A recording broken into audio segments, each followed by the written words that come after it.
কলব নিয়ন্ত্রণ করবে, গোলামিগুলো কলবের মধ্যে গিয়ে রেকর্ড হয়ে যাবে।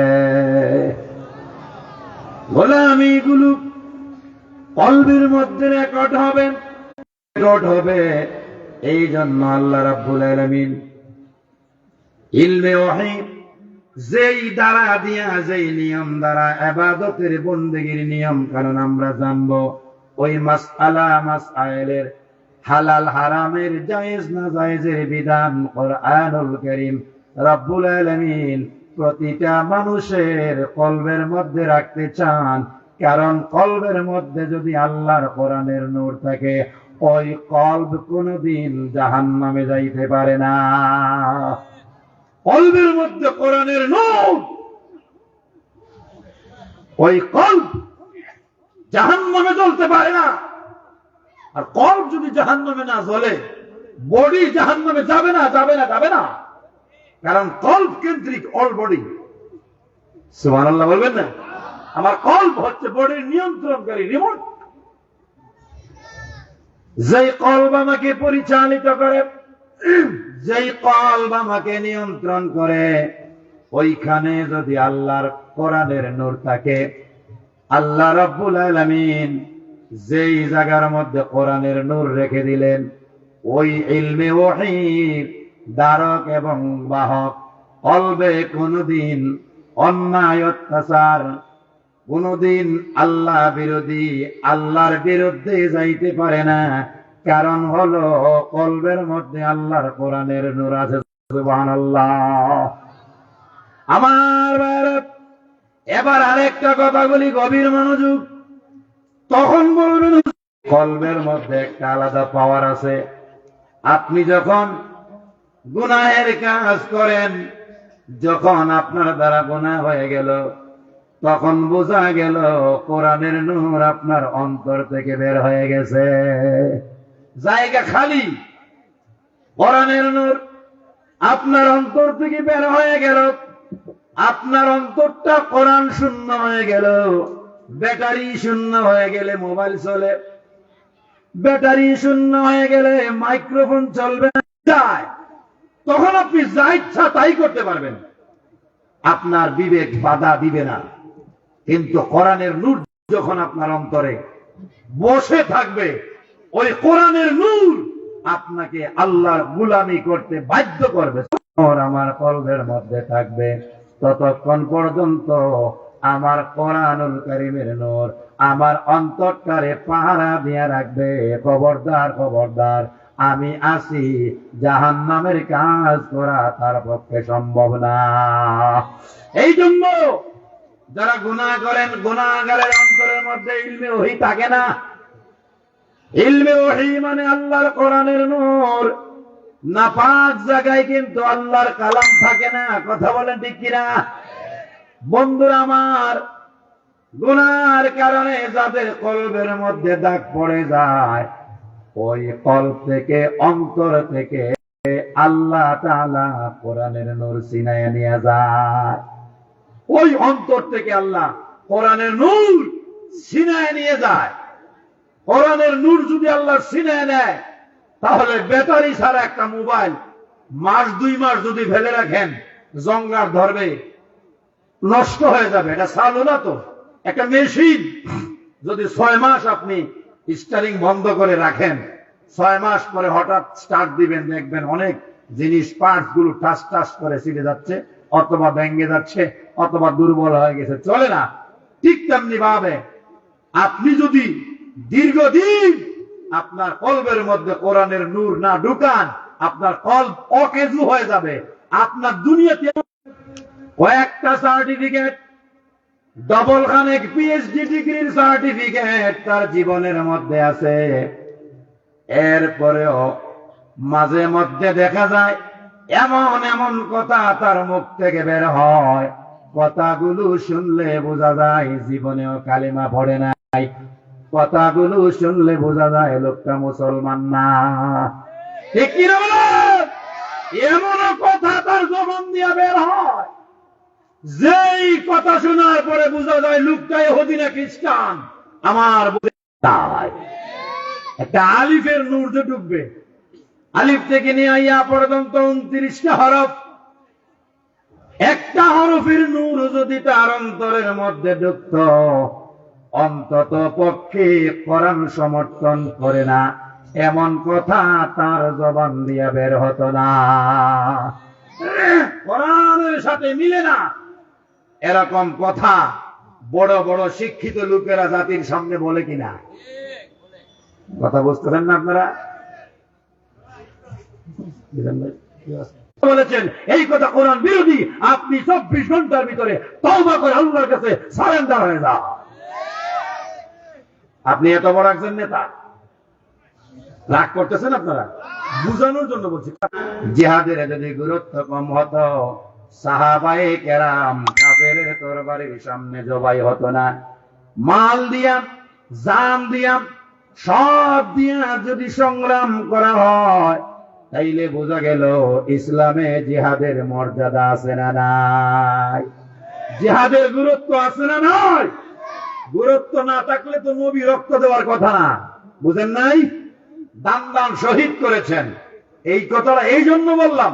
400 বার এত বড় ইবাদত নামাজ, অনলি 82 বার, 82 বার। এত বড় গুরুত্ব জিহাদের, ওই জিহাদের কথা আল্লাহ 400 বার বলেছেন। এবার আসেন, দ্বারা আল্লাহ দিয়েছেন ওই ব্যাপারে 918 বার আল্লাহ কথা বলেছেন। 918 বার। এটার গুরুত্ব কি কম? আপনার আমার কথা বুঝেন নাই? এটার গুরুত্ব কম না বেশি? তার মানে রাজনীতি, পলিটিক্স, রাজনীতির বক্তব্য 918 বার আল্লাহ বলেছেন। সুবহানাল্লাহ বলতে ইচ্ছা হয় না? এটা ফরজ। এটা কি? আমি প্রসঙ্গটা এই জন্য আনলাম, আমার আয়াতের বর্ণনার সাথে এটা তাল্লুক রয়েছে। রাজনীতি এটা ফরজ, তবে আমরা রাজনীতি বলতে মনে করি কিলাকিলি, মারামারি, পিটাপিটি, ব্যালট বাক্স লয়া চুরি, দরজা লাগায় শিল মারা, মিছিল মিটিং করা, মারামারি করা, বোম ফুটানি, মামলা হামলা দেওয়া। আমরা এগুলোরে বানায় নিছি রাজনীতি। কথা বলে ঠিক না? এগুলো রাজনীতি না, এগুলো দুর্নীতি। এগুলো কি? এগুলো কি? সুতরাং আপনার বলা উচিত ছিল কোরআনের সাথে দুর্নীতির কোন সম্পর্ক থাকতে পারে না। কথা বুঝতেছেন আপনারা? বন্ধুরা, যেই জিনিসের সম্পর্ক কোরআনের সাথে নাই, এই জিনিস আপনি করবেন কেন? কোরআনের সাথে যদি পলিটিক্সের সম্পর্ক না থাকে, রাজনীতির সম্পর্ক না থাকে, তাহলে তো এটা মুসলমানের জন্য হারাম। কথা বুঝেন নাই? ওই কথায় আমি যে এগুলো বুঝাচ্ছি, ওইটার মধ্যে আবার মনে করি না যে আমি রাজনীতির কথা শুরু করছি। না, আমরা তো রাজনীতি করি, গণতন্ত্রের দেশ। তাহলে রাজনীতি যে করব, এটা কোরআনে আছে না নাই? না থাকলে করব না, থাকলে করব। কোরআনে যা নাই তা আমি করব কেন? কারণ আমি তো মুসলমান।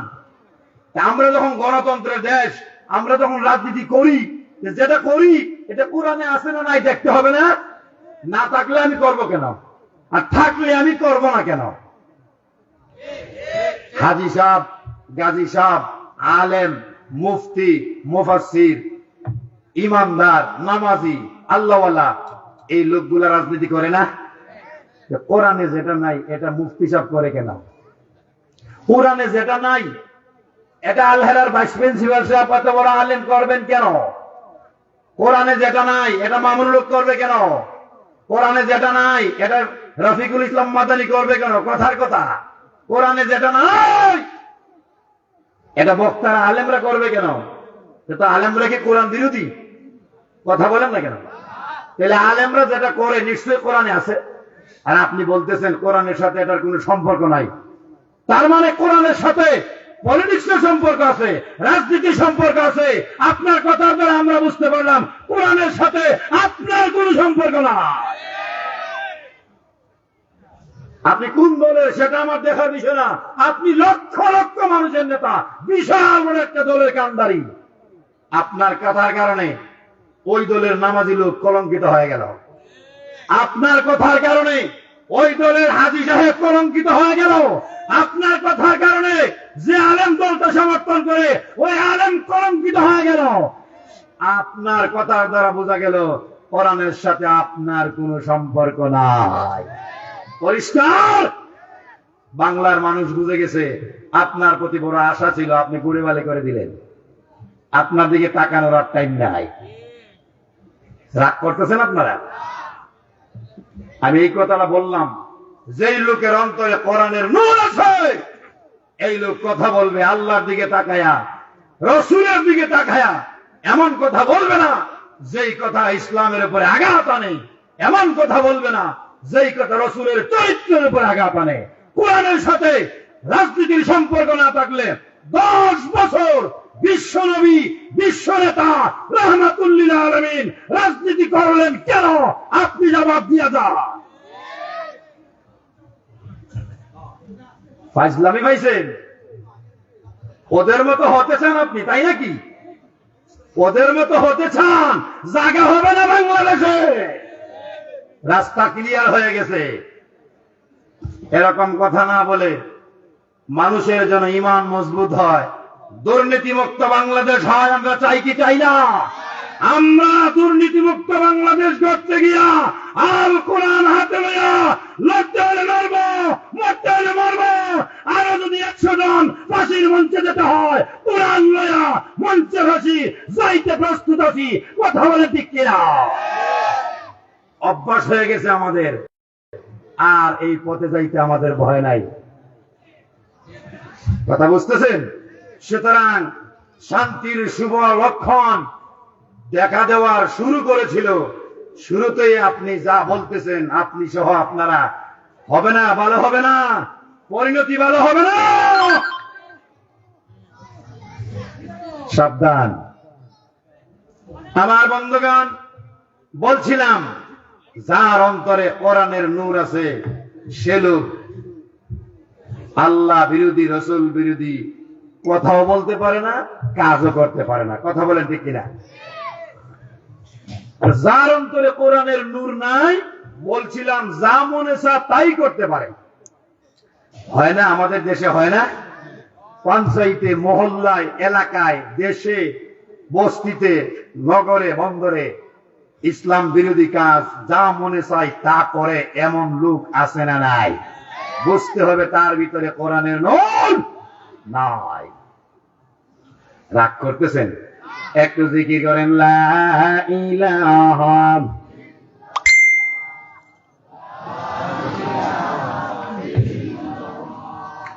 লা ইলাহা ইল্লাল্লাহ মুহাম্মাদুর রাসূলুল্লাহ সাল্লাল্লাহু আলাইহি সাল্লাম। আয়াত পড়েছিলাম সূরাতুন নাবা থেকে। ইয়াউমা ইয়াকুমুর রূহু ওয়াল মালাইকাতু সাফফা লা ইয়াতাকাল্লামুনা ইল্লা মান আযিনা লাহুর রাহমানু ওয়া ক্বালা সাওয়াবা যালিকাল ইয়াউমুল হক فمن شاء اتخذ إلى ربه مآبا। কথা শোনা বাদ দিতে হবে, পীর কেবলার কথা বাদ দিতে হবে।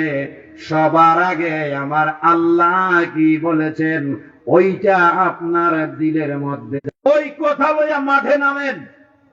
আল্লাহর কথার সাথে যার কথা মিলে তার সাথে আপনি সম্পর্ক করেন, যে কোনো সম্পর্ক। আল্লাহর কথা অন্তরে লইয়া মাঝবাড়ির মাঠে নামেন। আল্লাহ কি বলেছেন ওই কথা লইয়া সুনামগঞ্জের শহরে ঘোরাফেরা করেন। আল্লাহ যেই কথা বলেছেন ওই কথা লইয়া আরেকজন ব্যবসায়ীর কাছে যান। আল্লাহ পাক বলেছেন এমন কথা লইয়া আপনি রাজনীতির মাঠে নেমে যান। যেখানেই যাবেন না কেন আর কথাটা যদি আল্লাহর কথাটার সাথে মিলে, আপনার জানের বিনিময়ে হলেও ওই লোকের সাথে আপনার যে কোনো সম্পর্ক করলে জান্নাত পাওয়া যাবে। আপনি আল্লাহর একটা কথা লয়ে ময়দানে ঘুরতেছেন, আল্লাহ বলেছেন ওয়াইলুল লিকুল্লি হুমাযাতিল লুমাযা। উদাহরণ দেওয়ার জন্য বললাম, যারা একজনের কথা আরেকজনের কাছে নিয়ে লাগায় তারা জাহান্নামে যাবে। এই কথাটা মাথার মধ্যে ঢুকছে। হায়রে, শুনলাম কি, নামাজে গেলাম, গিয়া দেখি এক নামাজি এর কথা হের কাছে লাগাইতেছে। আপনি বলেন এই কথাটা তো আল্লাহর কথার লগে মিলে না, এই লোকটা তো জাহান্নামে যাবে। কথা বুঝছেন না? ওয়াইলুল লিকুল্লি হুমাযাতিল লুমাযা, যে লোক গীবত করে লোক জাহান্নামে যাবে, এটা আপনি শুনছেন, এই কথাটা লয়ে ঘুরতেছেন।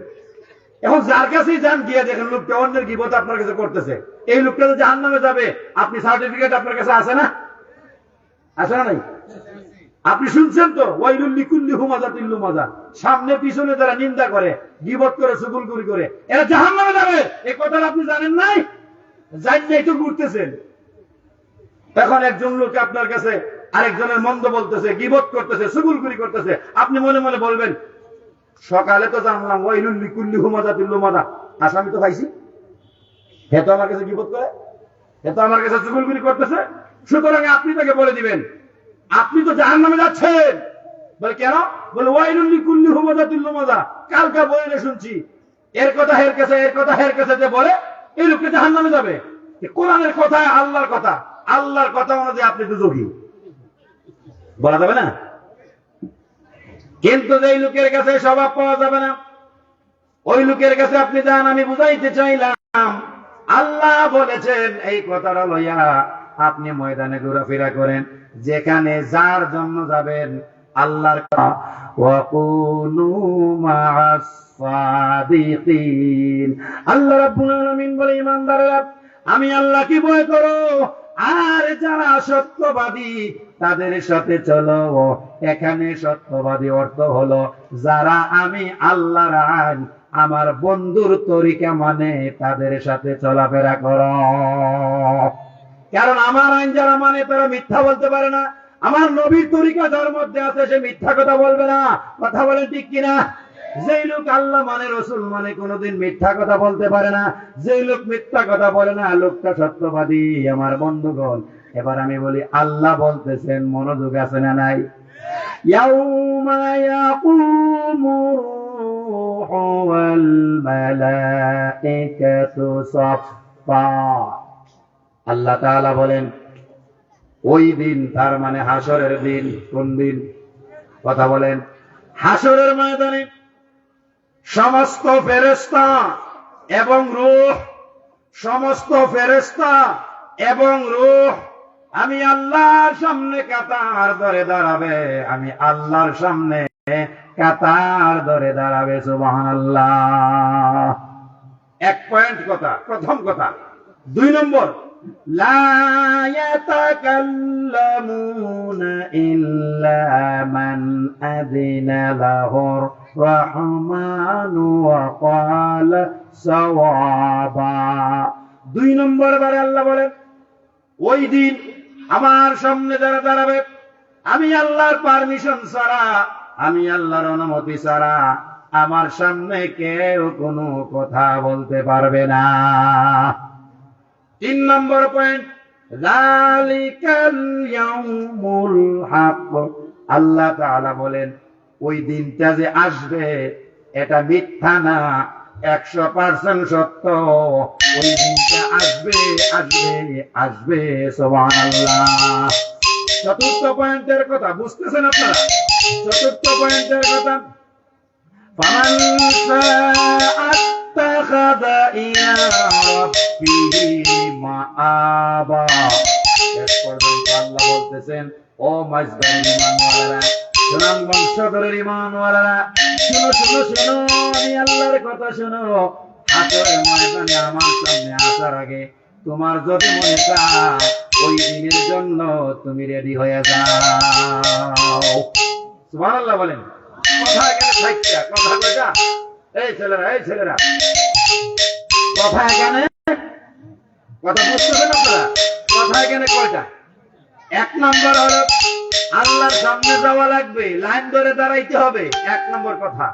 2 নম্বর কথা হলো আল্লাহর সামনে কেউ কোনো সাউন্ড করতে পারবে না, কোনো কথা বলতে পারবে না, একেবারে নিশ্চুপ হয়ে আল্লাহর সামনে দাঁড়ায় থাকতে হবে, একটা সাউন্ড করা যাবে না।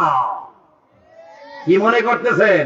সাউন্ড করতে পারবে না, বক্তব্য দিবা আর তুমি তোমার মুরিদ লইয়া ফিরে গেলে তুমি তরায় নিবা।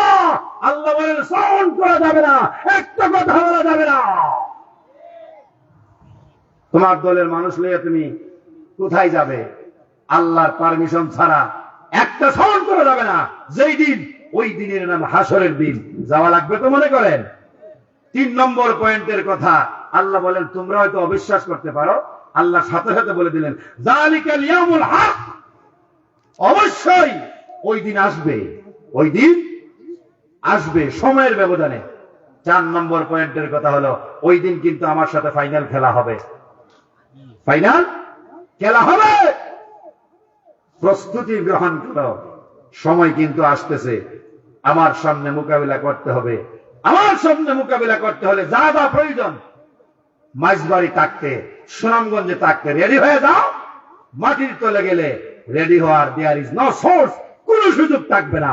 ওই প্রস্তুতি কিভাবে গ্রহণ করব, এগুলো শিক্ষা দেওয়ার জন্য মাদ্রাসা, এগুলো বুঝাই দেওয়ার জন্য বছরে একবার মাহফিল।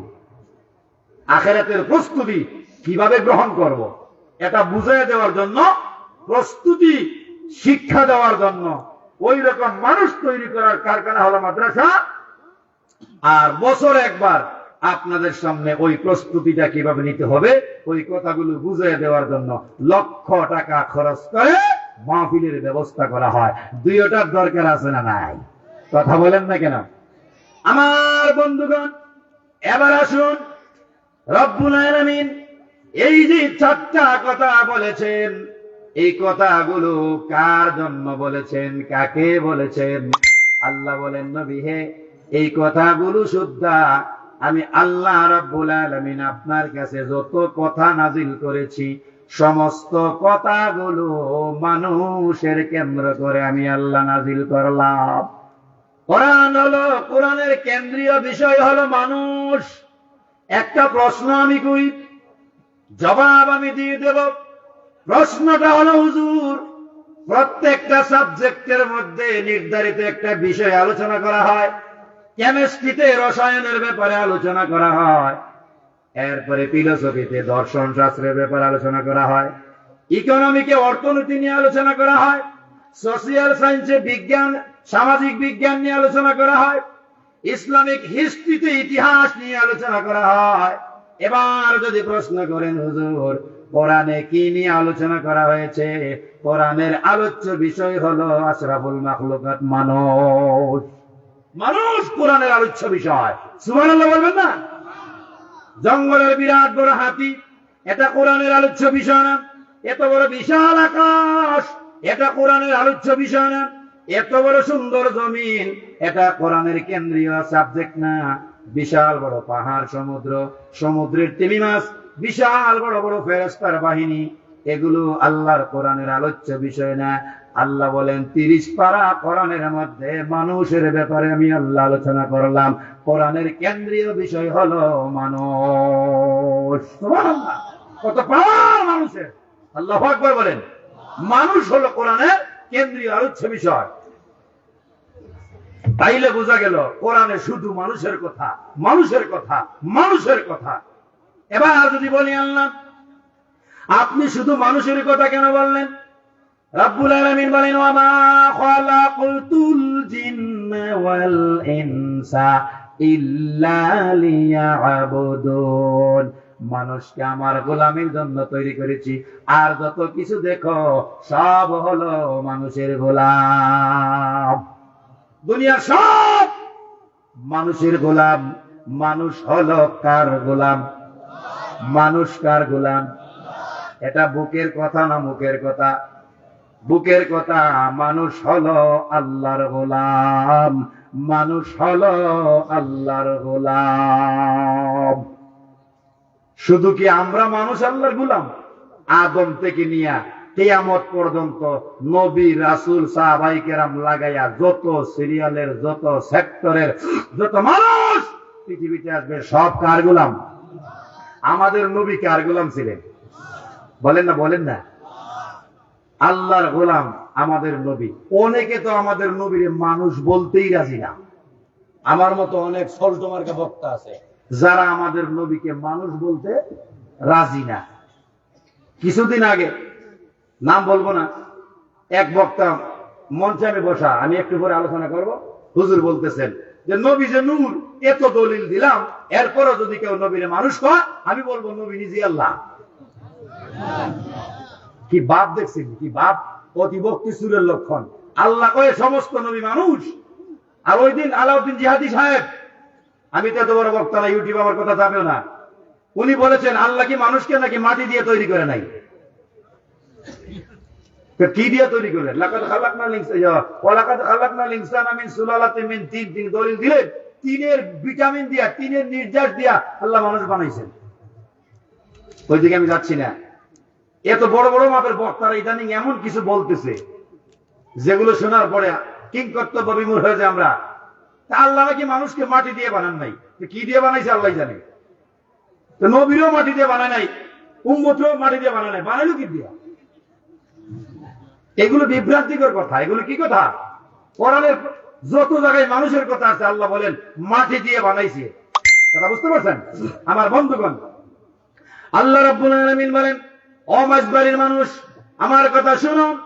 আমি আল্লাহ তাআলা আকাশ আর জমিন দুইটা সহ এই দুইটার ভিতরে যা কিছু আছে আমি আল্লাহ এগুলো বানাইতে সময় দিয়েছি মাত্র 6 দিন। কদিন? এদিকে মানুষ, আমি বলছিলাম আগে, এদিকে মানুষ একটু জাম লাগে গেছে। এদিক থেকে আপনারা কি কাটলে একটু এদিকে সরবেন, মেহরবানি করে একটু জিকির করবেন। আর এদিকে যদি একটু দক্ষিণ দিকে সরেন না, সরতে মন চায় না নাকি? আপনারা একটু সরবেন এদিকে, এদিকটা একটু খালি করবেন। লা ইলাহা ইল্লাল্লাহ সুবহানাল্লাহ আলহামদুলিল্লাহ লা ইলাহা ইল্লাল্লাহ লা ইলাহা ইল্লাল্লাহ মুহাম্মাদুর রাসূলুল্লাহ সাল্লাল্লাহু আলাইহি ওয়াসাল্লাম। জিকির করলে কি হবে? হুজুর জায়গা ছাড়তাম না। আপনি জিকির করে কি জায়গা ছাড়াইতে পারবেন? না ছাড়লে অসুবিধা নাই, যারা আসে ঘুরে গিয়ে বসবে। আমি বলছিলাম আপনাদের মনোযোগ কি আমার দিকে আছে? আছে মনোযোগ আমার দিকে? কার কার মনোযোগ নাই? কার কার মনোযোগ আছে? আলহামদুলিল্লাহ। বলছিলাম আমার ভাইরা, আল্লাহ রাব্বুল আলামিন বলেন আকাশ আর জমিনের মধ্যে যা কিছু আছে শুধুমাত্র মানুষ ছাড়া সবগুলো আমি আল্লাহ মাত্র 6 দিন সময় দিয়ে বানাইছি। কয়দিন? আরো জোরে বলেন, আল্লাযী খালাকাস সামাওয়াতি ওয়াল আরদা ফি 6 আইয়াম। আল্লাহ রাব্বুল আলামিন বলে 6 দিনে 6 দিনে 6 দিনে সব বানাইছি, 6 দিনে। সুবহানাল্লাহ বলবেন না? এবার বলবেন হুজুর আল্লাহর কি 6 দিন লাগে নাকি? আল্লাহ তো 6 মিনিটও লাগে না। আল্লাহ বলেন না না, সময় লাগাইছি। সময়ের কথা এই জন্য বললাম, সময় তোমাদের দরকার। শনিবার থেকে শুরু করছিলাম, বৃহস্পতিবার পর্যন্ত আমি সব বানাইছি। শুক্রবারে সানাফরুগু লাকুম আইয়ুহাস সাকালান। জুমার দিনে আমি আল্লাহ অবসর গ্রহণ করেছি। আর রহমান আলাল আরশি ইস্তাওয়া। জুমার দিনে আমি আল্লাহ সিংহাসনে বসলাম। সুবহানাল্লাহ। এখন যদি বলেন হুজুর সিংহাসনে আল্লাহ বসা লাগে নাকি? এগুলোর ব্যাখ্যার সময় নাই আমার বন্ধুগণ। আল্লাহর সিংহাসন বলতে আল্লাহর ক্ষমতা। আল্লাহ সিংহাসনে বসেন, এই কথার অর্থ হলো আল্লাহর ক্ষমতা আল্লাহর হাতে নিলেন। পৃথিবীর কারো হাতে আল্লাহ ক্ষমতা দেয় নাই, আল্লাহর হাতে ক্ষমতা নিয়ে যাওয়ার অর্থ হলো আল্লাহ সিংহাসনে বসা। এটা রূপক অর্থে নয়, মাজাজি অর্থে হয়েছে। সুবহানাল্লাহ। বলছিলাম আল্লাহ 6 দিন দেওয়া লাগে নাকি? আল্লাহ বলেন 6 দিন লাগে নাই, 6 দিন আমি লাগাইছি। 6 দিন লাগে নাই, আমি 6 দিন ইচ্ছা করে লাগাইছি। সুবহানাল্লাহ বলেন। আল্লাহ বলেন সময় আমার লাগে না, সময় আমি দেই। এটা আমার দয়া, এটা আমার মায়া। এক সপ্তাহ তোমাদের জন্য কাজ করলাম বন্দারা, তোমরাও পুরা সপ্তাহ আমি আল্লাহর জন্য কাজ করবা। কাজ কইরা দেখা দিলাম পুরা সপ্তাহ তোমাদের জন্য আমি, এখন পুরা সপ্তাহ আমার জন্য তোমরা। আমরা বলি না তোর জন্য হাঁটু পানিতে নামছি, তুই আমার জন্য তো গুছারি পানিতে নামবে। তোর জন্য আমি উড়ত পানিতে নামছি, তুই আমার জন্য হাঁটু পানিতে নামবে না। তোর আমি 3 দিন সময় দিলাম, তুই আবার 2 দিন দিবে না। কথা কথা আল্লাহ বলেন পুরা সপ্তাহ তোমাদের সময় দিলাম, তোমাদের জন্য সব বানাইলাম, এখন পুরা সপ্তাহ তোমরা আমার গোলামি করো। এই জন্য আমি বারের উল্লেখ করছি, সময় উল্লেখ করছি। সুবহানাল্লাহ, তোমাদের হিসাবের জন্য, তোমাদের সহজের জন্য। এই যে আমরা শনিবার বলি, রবিবার বলি, এই বারের হিসাবটা, মাসের হিসাবটা আল্লাহ করেছেন। হিসাব করে করে আমার গোলামি করো, তোমাদের জন্য দুনিয়ায় চলাটা সহজ করে দিলাম। সুবহানাল্লাহ বলেন। আমার ভাইয়েরা আপনারা বলেন, রাব্বুল আলামিন এই সব কিছু তৈরি করতে সময় দিছে কয়দিন? কোরআনে আয়াত আছে না নাই? আমার বন্ধুগণ, এবার আল্লাহকে আমরা প্রশ্ন করি, মাইজবাড়ির মুসলমানের আল্লাহ, আপনি যে আসমান বানাইলেন কি দিয়ে বানাইলেন? জমিন বানালেন কি দিয়ে বানালেন? আকাশ বানালেন, জমিন বানালেন, সাগর বানালেন, পাহাড় বানালেন, কি দিয়ে বানাইলেন? আল্লাহ বলেন, একটা কুদরতের মেশিন দিয়ে আমি সব বানাইছি। কি দিয়ে বানাইছি? কুদরতের মেশিন। মেশিনটার নাম বলবো? কি মেশিন দিয়ে আল্লাহ বানাইছে বলবো? কারা কারা শুনবেন? আলহামদুলিল্লাহ। 2 বার হাত দিলাম কেন জানেন? আপনারা একটু এলোমেলো ভাব করতেছেন। আমার বন্ধুরা, আল্লাহ বলেন কুদরতের মেশিন দিয়ে আকাশ বানালাম, কুদরতের মেশিন দিয়ে জমিন বানালাম, কুদরতের মেশিন দিয়ে পাহাড়, কুদরতের মেশিন দিয়ে সাগর, সব বানালাম কুদরতের মেশিন দিয়ে। আল্লাহ প্রভু হেন, ওই মেশিনটার নাম কি? আজকে আল্লাহর মাহফিল থেকে আমরা জেনে যেতে চাই। সুবহানাল্লাহ বলেন। রাব্বুল আলামিন বলেন, ওই মেশিনটা হলো আমি আল্লাহর কণ্ঠের আওয়াজ, আমি আল্লাহর কণ্ঠের আওয়াজ, আমি আল্লাহর আওয়াজ, আমি আল্লাহর জবান, আমি আল্লাহর জবান জিনিস বানাইবার মেশিন, আমি আল্লাহর জবান। আপনারা আমরা বলবো জবান দিয়ে আবার জিনিস বানানো যায় নাকি? হ্যাঁ হ্যাঁ, আল্লাহ বলেন ইন্নাল্লাহা আলা কুল্লি শাইইন কাদির, প্রত্যেকটা ব্যাপারে আমি ক্ষমতাবান, আমি আল্লাহর আওয়াজ দিয়া সব বানাইতে পারি। মনোযোগ আমার দিকে আসেনি, নিজামে ভাইয়ের দিকে মনোযোগ। আমার এবার আল্লাহকে প্রশ্ন করি, প্রভু হে, আপনি যে মেশিন দ্বারা সব বানালেন, মেশিনটার নাম কি? আল্লাহ বলেন ইন্নামা আমরুহু ইযা আরাদা শাইআ, ইন্নামা আমরুহু ইযা আরাদা শাইআন আইয়াকুল লাহু কুন ফায়াকুন। ইন্নামা আমরুহু ইযা আরাদা শাইআ, আমি আল্লাহ যখন কোনো কিছু বানাইবার সিদ্ধান্ত নেই, আমি আল্লাহ যখন কোনো কিছু বানাইবার পরিকল্পনা করি, আইয়াকুল লাহু কুন, ওই জিনিসটা বানাইবার জন্য আমি শুধু বলি হয়ে যাও, ফায়াকুন, সাথে সাথে ওই জিনিসটা আমার সামনে দাঁড়ায়া যায়। আকাশ বানাইব, নিজে নিজে পরিকল্পনা করেছি। কথা বুঝেন? আকাশ বানাবো, কয়টা বানাবো, কেমন বানাবো, আমি আল্লাহ নিজে পরিকল্পনা করেছি, নিজে পরিকল্পনা করেছি। 7টা আকাশ বানাবো। আল্লাযী খালাকা সাবআ সামাওয়াতিন তিবাকা, কেমনে বানাবো? স্তরে স্তরে, তোমাদের বিল্ডিং এর মতো, একতলা নিচে, এরপরে 2 তলা, এরপরে 3 তলা, এরপরে 4 তলা। বাসা বাড়িতে মা বোনেরা রুটি বানায়, আটার রুটি বানায় না? হোটেলে আটার রুটি বানায়, একটার উপরে একটা, একটার উপরে একটা, একটার উপরে একটা। আল্লাহ তাআলা বলেন আকাশ একটার উপরে একটা, একটার উপরে একটা, একটার উপরে একটা আমি আল্লাহ রেখে দিলাম। খুঁটি নাই, বিগাইরে আমার খুঁটি নাই, পিলার নাই, 7টা আকাশ আমি বানাইলাম একটার উপরে একটা দিয়া। সুবহানাল্লাহ। শুধুমাত্র আমার জবান দিয়া কোন, আমি শুধু পরিকল্পনা করেছি, সব হয়ে গেছে। আমি হলাম তোমাদের আল্লাহ, আমি হলাম তোমাদের ওই রব। আমার বন্ধুগণ, এই আয়াত দ্বারা বোঝা যায় আল্লাহ তাআলা নিজের জবান দ্বারা সব বানাইলেন। এবার আল্লাহর আমরা একটা প্রশ্ন করি, করব? আমার বন্ধুগণ, প্রভু গো, সব বানাইলা, সময় দিলা 6 দিন, আমরা মাঝবাড়ির সুনামগঞ্জের সদরের মানুষ বলতেছি, আল্লাহ মানুষ বানাইতে সময় দিলা কয়দিন? অসুবিধা হইতেছে আপনাদের? চলবে তো না ভাই? সব বানাইলেন, সময় দিলেন 6 দিন। আশরাফুল মাখলুকাত মানুষ, সৃষ্টির সারাজীব চ্যাম্পিয়ন, মানুষ বানাইতে আপনি সবাই কয়দিন লাগাইছেন? একটু বলেন না মেহেরবানি করে, যে আমরা একটু শান্তি দিব, যে আমরা তো না এতদিন সময় লাগাইছি। সুবহানাল্লাহ বলবে না? বলবো বলবো বলবো। আমার সূরাতুল মুমিনুন কোরআনুল কারীমের সম্ভবত 23 নম্বর সূরা।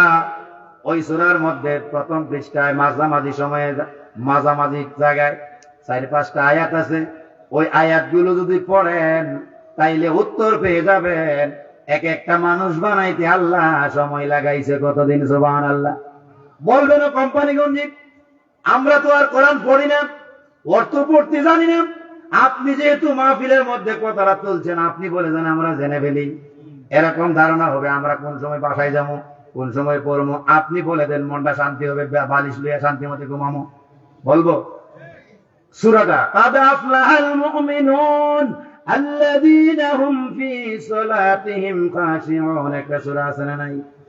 এই সূরার মাঝামাঝি আছে ওয়ালাকাদ খালাকনাল ইনসানা মিন সুলালাতিন মিন তিন থুম্মা জাআলনাহু নুতফাতান ফী ক্বারারিম মাকিন ثم خلقنا النطفة علقة فخلقنا العلقة مضغة فخلقنا المضغة عظاما فكسونا العظام لحما ثم أنشأناه خلقا آخر فتبارك الله أحسن الخالقين.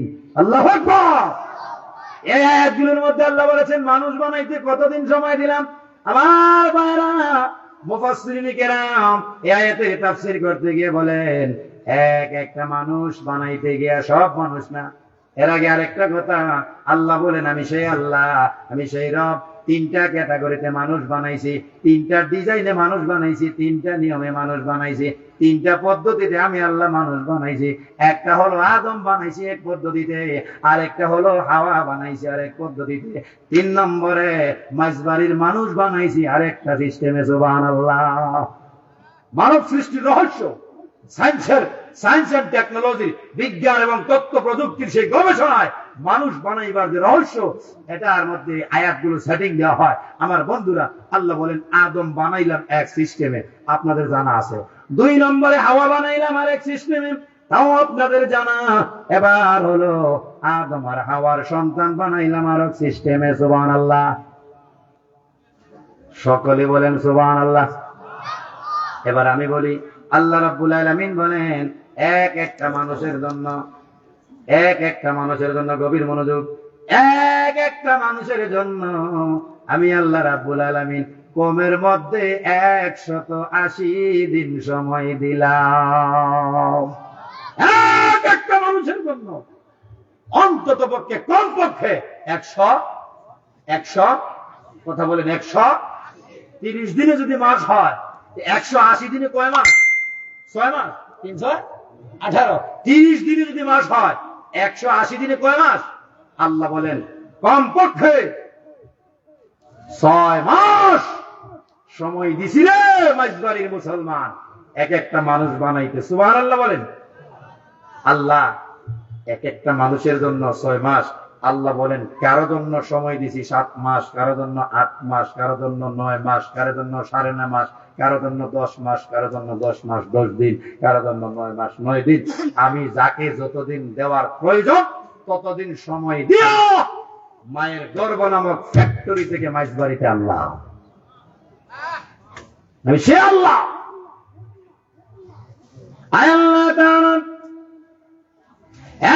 একটা মানুষের পিছনে তুমি এত লম্বা সময় দিলে কেন? আল্লাহ বলেন মানুষ ভালোবাসি তোমাদেরকে। আমি আল্লাহর টার্গেট হলো এই মানুষের সাথে আমি আল্লাহর সম্পর্ক করব, এই মানুষকে আমি আল্লাহ বন্ধু বানাবো, এই মানুষের জন্য জান্নাত বানাবো। মানুষ তোমরা জানো না, আকাশ আমি বানাইলাম, আকাশের জন্য আমার মায়া নাই। জমিন আমি আল্লাহ বানাইলাম, জমিনের জন্য আমি আল্লাহর এত মায়া নাই। বিশাল বড় পাহাড় আমি আল্লাহ বানাইলাম, পাহাড়ের জন্য আমি আল্লাহর মায়া নাই। সাগর আমি আল্লাহ বানাইলাম, সাগরের জন্য আমি আল্লাহর মায়া নাই। এই মানুষ, সামান্য একটা মানুষ, এই মানুষের জন্য আমি আল্লাহ তাআলার মায়া বেশি, এই মানুষের জন্য আমার দয়া বেশি। এই মানুষকে আমি আল্লাহ বড় শখ করে বানাইলাম। প্রভু সব বানাইলা তোমার কুদরতের জবান দিয়া। আল্লাহ বলেন আকাশ হলো অর্ডারি মাল, জমিন হলো অর্ডারি মাল। আকাশ, জমিন, সাগর, পাহাড়, পর্বত সব আমি আল্লাহ রাব্বুল আলামিন জবান দিয়া, অর্ডার দিয়া ফেরেশতাদের কাজ লাগাই করাই। বিড়ালটার জন্য মায়া বেশি। নিজের হাতে যদি একটা গরু লালন পালন করি, ওই গরুর জন্য মায়া বেশি। নিজের হাতে ঘর বানাইছি রে, ওই ঘরের জন্য মায়া বেশি রে। মানব মাখলুকাত আমি আল্লাহ বানালাম, আমি আল্লাহ কিন্তু এদের সামনে প্রকাশ হই নাই। ৭০,০০০ নূরের পর্দার ভিতরে আমি আল্লাহ গোপন। মাইজ বাড়ির বার আমার আল্লাহরা, জামিয়ার মাহফিলের মুসলমানেরা, সুনামগঞ্জ সদরের মানুষেরা, মাইকের আওয়াজ যতটুকু যায়, আমার শ্রোতা মণ্ডলী আমি বলে যাই, আল্লাহ রাব্বুল আলামিন বলে সব বানাইলাম আমি পর্দার ভিতরে। আল্লাহ বলে যখন আমার ডাক দিল, প্রভু তোমার আদম তোমারে দেখতে চায়। আল্লাহ বলেন আমার আদম, আমি আল্লাহর ডাক দিতে দেরি, উদউনি আস্তাজিব লাকুম বলেছি। দেখার পরে স্বয়ং আল্লাহ দেখা দিয়া বান্দার মনের আশা পুরাবে। সুবহানাল্লাহ। জান্নাতের ভিতরে আল্লাহ দেখতে চাই কি চাই না? আল্লাহ তুমি কবুল করো। আর জোরে বলেন আমিন। ইয়াউমা ইয়াকুমুর রূহু ওয়াল মালাইকাতু সাফফা। হাশরের ময়দানে সবাই আমার সামনে কাতার ধরে দাঁড়াতে হবে। লা ইয়াতাকাল্লামুনা ইল্লা মান আযিনা লাহুর রহমানু ওয়া ক্বালা সাওয়াবা। কেউ আমার সামনে কোনো কথা কেউ কথা বলতে পারবে না। রাসূল বলেন আমাকে আল্লাহ কথা বলার পারমিশন সবার আগে দিবে। সুবহানাল্লাহ। অন্য কথা বলবে কয়টা কাজ? কয়টা? নাম্বার 1, আল্লাহর সাথে জুলুম করা যাবে না। নাম্বার 2, কোন মানুষের উপরে বিন্দু মাত্র সময়ের মধ্যে জুলুম করা যাবে না। নাম্বার 3, এরা আল্লাহর উপরে জুলুম করলো। এখন যদি অন্য ধর্মের লোকেরা বলে, বলবো যে ধর্মের লোক যেই হোক না কেন, স্রষ্টার আইন যারা মানে না জুলুম করলো।